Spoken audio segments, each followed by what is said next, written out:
राधे राधे, जय श्री कृष्ण, जय श्री श्याम। आप सभी का स्वागत है मेरे आरती भक्ति मार्ग चैनल में। आप सभी कैसे हैं? उम्मीद है आप सभी अच्छे ही होंगे। तो आज थी 16 तारीख और हमारे मम्मी पापा उज्जैन जा रहे थे। उज्जैन महाकाल उनकी टिकट थी, तो बस सुबह जल्दी तैयारी करनी थी, खाना वगैरह बनाना था, उनके लिए बैग पैक करना था, सारी तैयारी करनी थी। हालांकि बैग पैक तो एक दिन पहले ही कर लिया था, बट छोट मोट सामान रह रहा था। तो मैं सुबह जल्दी ही 5 बजे उठ गई थी। सुबह देखा तो सुबह बहुत ठंडा ठंडा मौसम हो रहा था, क्योंकि सुबह का ही मौसम ऐसा होता है जुलाई के मौसम में कि ठंडा ठंडा मौसम सुबह के टाइम ही मिलता है, क्योंकि दिन में तो बहुत ज़्यादा गर्मी हो जाती है। तो मैं बस अब सुबह की तैयारी करने लगी थी। यहाँ पे मैंने बासी झाड़ू निकाली थी। तो फ्रेंड्स, मैं आप सभी लोगों से ये बोलना चाहती थी कि बासी झाड़ू ज़रूर निकाला करें सभी महिलाएं, सभी स्त्रियां। बासी झाड़ू निकालने से घर में दरिद्रता कभी नहीं आती, सुख समृद्धि आती है, कभी बीमारियों का घर नहीं बनता और नेगेटिव एनर्जी कभी भी घर में वास नहीं करती है। ये छोटी छोटी चीज़ें बहुत ज़रूरी होती हैं। घर में साफ़ सफाई रखें, कभी भी झूठे बर्तन रात में सोते वक्त छोड़ के ना सोएं, हमेशा उनको साफ़ करके, किचन साफ़ करके ही सोना चाहिए।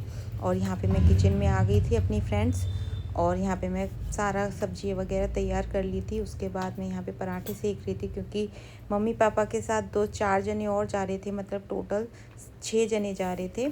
आंटी अंकल भी थे, वो भी जा रहे थे उनके साथ, क्योंकि कोई भी यात्रा करो थोड़ा सा अपने होते हैं थोड़े से, तो अच्छा लगता है, मन लग जाता है। अपने फ्रेंड्स होते हैं, अपने जानने वाले होते हैं, तो आनंद आ जाता है। तो सभी लोग बड़े धार्मिक लोग हैं।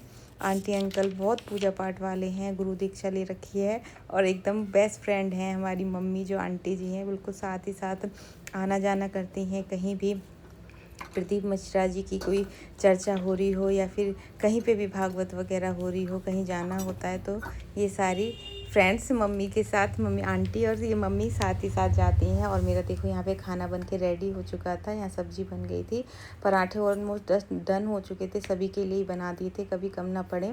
और फिर उसके बाद मैं फ्रेंड्स अपने मम्मी के रूम में आ गई थी। उसके बाद देखा तो मम्मी का बैग मैं देख रही थी, मैंने कहा कुछ छोटा मोटा सामान रह तो नहीं रहा।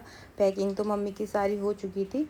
तो यहाँ पे मैं अपना छोटा मोटा सामान मम्मी का चेक कर रही थी, कहीं कुछ साड़ी वगैरह कोई रह तो नहीं रही है। और मम्मी के लिए कॉटन की मैक्सी वगैरह जो नाइट में वो पहन लें, जिससे कि वहाँ पे बहुत गर्मी होगी, तो इस वजह से कॉटन की और मैक्सी वगैरह रख दी थी मैंने। उसके बाद मैं परफ्यूम ले आई थी। मम्मी कह रही थी परफ्यूम अगर इसमें कपड़ों में लग जाएगा तो पसीने की स्मेल नहीं आती, क्योंकि बहुत ज़्यादा गर्मी हो रही है इन दिनों में, बहुत ज़्यादा गर्मी होती है।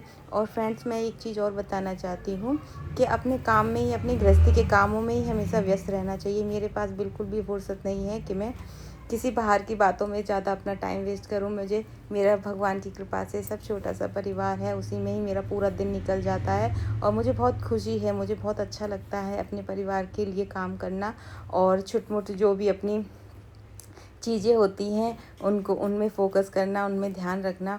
बाकी मेरे लिए टाइम ही नहीं है कि मैं किसी बाहर की बातों में या किसी और के बारे में बातें करूं। मेरा पूरा दिन घर के कामों में ही, अपनी फैमिली में ही निकल जाता है। और कहते हैं किसी की बुराई भी नहीं करनी चाहिए, अपने में ही व्यस्त रहना चाहिए। यहाँ मम्मी तैयार हो चुकी थी। मम्मी की सिंदूर की डिब्बी ये बहुत पुरानी है, और पुरानी होनी भी चाहिए। जो भी महिलाएँ जब अपनी सिंदूर की डिब्बी है उसे ज़्यादातर पुरानी ही रखें, जितना लंबा हो सके उतना लंबे समय तक चलाएं। मम्मी हमारी तैयार हो चुकी थी, कह रही थी भोले बाबा के जल चढ़ाया हूँ। मैंने के चढ़ाया हूँ मम्मी, यात्रा पे जाने से पहले मंदिर हो आओ, जाके जल चढ़ाया ना। मम्मी तैयार हो चुकी थी, और मम्मी जी का बैग पैक कर दिया था मैंने बहुत अच्छे से। और ये मम्मी जी का बैग रेडी है एकदम।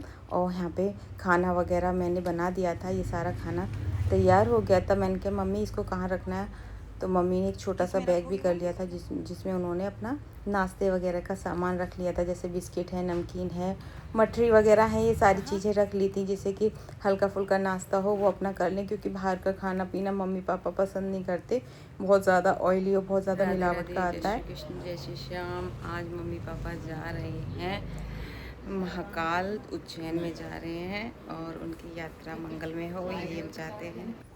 तो मम्मी पापा को ये सौभाग्य प्राप्त हुआ है कि वो 2 ज्योतिर्लिंग करने जा रहे हैं, महाकाल उज्जैन जा रहे हैं, ओमकालेश्वर जा रहे हैं। तो आंटी जी आ चुकी थी और आंटी जी बहुत अच्छी हैं, हमारी आंटी जी बहुत प्यार करती हैं और सच में बहुत अच्छा लगता है कि इतना अच्छा प्यारा सा परिवार मिला है। मैं भगवान जी को, अपनी प्यारी जी को, कान्हा जी को हमेशा धन्यवाद देती हूँ। हे प्रभु जी, मेरे परिवार पे सदैव अपनी कृपा दृष्टि बनाए रखना। आंटी जी कह रही थी घर थोड़ा बदला बदला लग रहा है क्योंकि अभी थोड़ा सा काम करवाया था, थोड़ा सा चेंज हो गया था। तो यहाँ पे मम्मी आंटी के साथ गले मिल रही थी। और हमारे यहाँ जब कोई किसी तीर्थ पे जाता है, बड़े प्यार से इस तरीके से गले मिल के उनको विदा किया जाता है। मैं पापा जी के पैर छू रही थी और मम्मी को गले लगाई थी।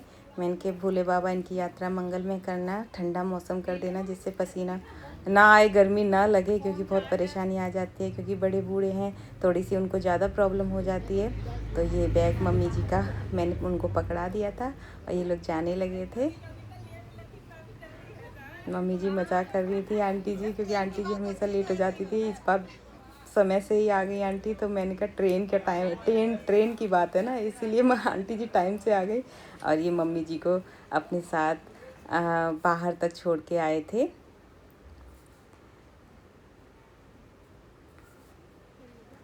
बहुत ही लाडले हैं अपने मम्मी पापा के ये, बहुत ही मम्मी पापा इनसे बहुत प्यार करते हैं और कहते नहीं, माता पिता का आशीर्वाद हमेशा बच्चों पे बना रहे। तो इससे बड़ा सौभाग्य की क्या बात होती है। छोटा सा परिवार है हम सब का और इतने अच्छे अच्छे लोग हम लोगों को मिले हुए हैं, बहुत ही अच्छा। कहते नहीं, आस पड़ोस भी बड़े सौभाग्य से और किस्मत से ही मिलता है। उसके बाद मैंने चाय बना दी थी, क्योंकि ये उठ गए थे सुबह 6 बजे ही, तो मैंने इनके लिए चाय बना दी थी और विराट को पराठा और आलू की सब्जी दे दी थी, उसको भूख लगी थी। Thank you. आपको मेरी